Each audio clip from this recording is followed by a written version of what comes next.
Hi friends, అందరికీ నమస్కారం అండి. ఉపాధి హామీ పథకం లేదా కరువు పని కూడా అని పిలుస్తాం కదా. సో ఇప్పుడిప్పుడే 3 కీలక అప్డేట్స్ అయితే రావడం జరిగిందనమాట. కొత్త మార్పులు, కొత్త విధానం. సో ఆ వివరాలు ఏంటనేది కూడా వీడియోలో తెలుసుకుందామండి. వీడియోని పూర్తిగా చూడండి, అర్థమవుతుంది. మొదటిసారిగా ఛానల్ వస్తే తప్పకుండా సబ్స్క్రైబ్ చేసుకొని చూస్తున్నారు కానీ లైక్ చేయడం మర్చిపోతున్నారు. ఈ విధంగా లైక్ బటన్ అయితే ఉంటుంది, వెంటనే లైక్ చేయండి. ఇక వివరాలకు అయితే వెళ్ళిపోదామండి. సో మొట్టమొదటి అప్డేట్ మనకి ఇవ్వడం జరిగిందండి. ఇందులో వచ్చేసి ఏం చెప్తున్నారు ఏంటంటే, రాష్ట్ర వ్యాప్తంగా కూడా మనకు ఈకేవైసీ అనేది స్టార్ట్ చేశారనమాట. సో ఇందులో వచ్చేసి ఎలక్ట్రానిక్ నో యువర్ స్టాటస్ అనేది కస్టమర్లకు సంబంధించి కంప్లీట్ అనేది కొనసాగుతుంది. ఉపాధి హామీ అత్యంత పారదర్శకత, ఎటువంటి సాంకేతికత సమస్యలు లేకుండా నేరుగా ఆధారిత ద్వారానే మనకు పేమెంట్ అనేది రావడం జరుగుతుంది. ఈ సిస్టమ్ పేరు కొత్త విధానం తీసుకొచ్చారు. ఏబిపిఎస్ అనేది స్టార్ట్ చేశారనమాట. సో కూలీలు ఎంత పని చేశారు ఏంటనేది వారికి ఇక నుంచి మధ్య ప్రమేయం ఎవరు లేకుండా డైరెక్ట్గా వారి బ్యాంక్ అకౌంట్ లింక్ అవుతుంది కాబట్టి వారి బ్యాంక్ ఖాతాలో అయితే డబ్బులు అనేది జమ కావడం జరుగుతుంది. సో సుమారుగా రాష్ట్ర వ్యాప్తంగా దాదాపుగా 64 లక్షల జాబ్ కార్డులు ఉంటే అందులో సుమారు 1 కోటి మందికి కూలీలు అయితే ఉన్నారు. ఇందులో ప్రస్తుతం వచ్చేసి దాదాపుగా 50 లక్షల మంది యాక్టివ్గా ఉన్నారనమాట కూలీలు. దానిలో వచ్చేసి ఆధార్ వివరాలు ఇవన్నీ అప్లోడ్ చేసిన వారి సంఖ్య వచ్చేసి 49 లక్షల మంది వరకు అయితే ఉన్నారు. సో యాక్టివ్గా కూలీలకు సంబంధించి ఈకేవైసీ అనేది కంప్లీట్ అనేది చేసుకోవాలన్నమాట.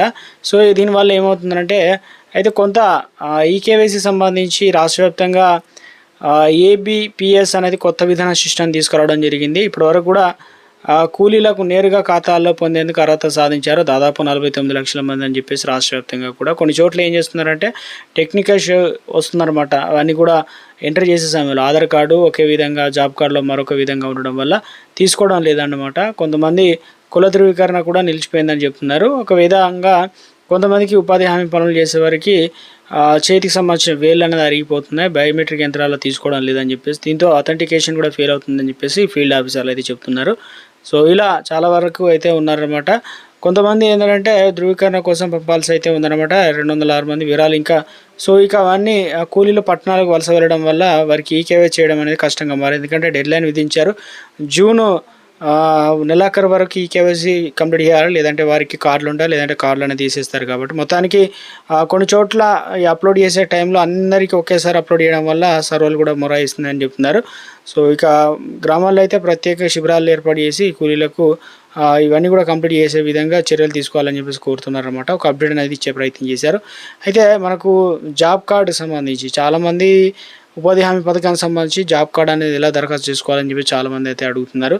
సో ఇందులో వచ్చేసి ఈ పథకానికి సంబంధించి పేరు ఏంటంటే మనకు MGNREGA అనే జాబ్ కార్డు 2026లో అప్లికేషన్ చేసుకునేటువంటి విధానం, అర్హత ఇవ్వలు, డౌన్లోడ్ ఎలా చేసుకోవాలి ఏంటనేది. 100 రోజులు ఉంటే ఇప్పుడు కరువు పని కింద 125 రోజులు పెంచారు కాబట్టి.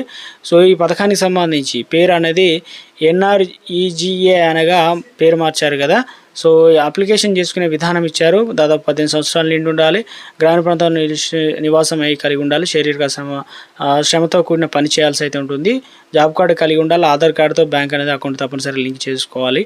కావాల్సిన పత్రాలు మనకు ఎలాంటివి ఇవ్వాలి ఏంటంటే Aadhaar card, ration card, voter ID, pass పుస్తకం, ఫోటో సైజులు అయితే, మొబైల్ నెంబర్ ఇవన్నీ ఇవ్వాల్సి అయితే ఉంటుంది. ఇక అప్లికేషన్ చేసుకోవడానికి మనకు UMNGA వెబ్సైట్లోకి వెళ్ళండి. అక్కడ రిజిస్ట్రేషన్, మొబైల్ నెంబర్ అడుగుతుంది, ఓటీపీ అవన్నీ ఇచ్చి లాగిన్ అయిన తర్వాత ఆ సెర్చ్ బాక్స్లోనే NREGA జాబ్ కార్డు ఆప్షన్ అనేది ఉంటుంది. దానిపైన క్లిక్ చేసి అవసరమైన వివరాలు అన్నీ కూడా అప్లోడ్ చేస్తే సరిపోతుంది అనమాట. అంటే ఆఫ్లైన్లో మనకు ఈ ఆన్లైన్లో కాకుండా డైరెక్ట్గా ఫీల్డ్ ఆఫీసర్ ఉంటారు, లేదంటే పంచాయత్ సెక్రటరీ ఉంటారు. సో అక్కడికి వెళ్ళి ఒక ఫామ్ ఉంటుంది, ఆ ఫామ్ నింపి ఇస్తే సరిపోతుంది. తర్వాత ఇక మీ అర్హత ఉన్నట్లయితే తప్పనిసరిగా మీకు జాబ్ కార్డు, అదేవిధంగా పని కూడా కల్పిస్తారు కాబట్టి. సో ఇది ఈ రకంగా అయితే మనము జాబ్ కార్డ్ అనేది పొందడానికి ఛాన్స్ అయితే ఇచ్చారనమాట. సో ఇది ప్రస్తుతం కొన్ని మార్పులు చేర్పులు అనమాట. సో అదేవిధంగా జాబ్ కార్డులు అనేది ఎలా డౌన్లోడ్ చేయాలని కూడా అడుగుతున్నారు కాబట్టి MGNREGA వెబ్సైట్లోకి వెళ్ళి జనరేటెడ్ రిపోర్ట్ పైన క్లిక్ చేయండి. అక్కడ ఆప్షన్ అయితే ఉంటుంది. ఆ లిస్ట్లో మీ రాష్ట్రాన్ని, మీ జిల్లాను, మండలాన్ని ఎంచుకున్నట్లయితే డైరెక్ట్గా ఆ పైన క్లిక్ చేస్తే మీకు జాబ్ కార్డు లేని రిజిస్ట్రేషన్ కింద జాబ్ కార్డు రిజిస్ట్రేషన్ పైన క్లిక్ చేయండి. తర్వాత మీ పేరు గుర్తించి మీ పేరుతో ఉన్న జాబ్ కార్డ్ నెంబర్తో ఏదైతే ఉన్నాయో అవన్నీ అక్కడ డౌన్లోడ్ చేసుకునే ఛాన్స్ అయితే ఇచ్చారనమాట. సో మొత్తం మీద అయితే కొత్త అప్డేట్స్ అయితే మనకు అందించే ప్రయత్నం అయితే చేయడం జరిగిందండి. ఇక కూలీల కొరత వల్ల ముఖ్యంగా ఉపాధి హామీకి వెళ్తున్నారు కాబట్టి రైతులకు సంబంధించి పనులకు కూడా ఉపాధికి సంబంధించినటువంటి పనులు ఇటువైపు వాటిని జోడించాలనే విధంగా రైతులు అయితే కోరుతున్నారన్నమాట. సో మొత్తం మీద కొన్ని అప్డేట్స్ అయితే ఇచ్చే ప్రయత్నం చేశారు.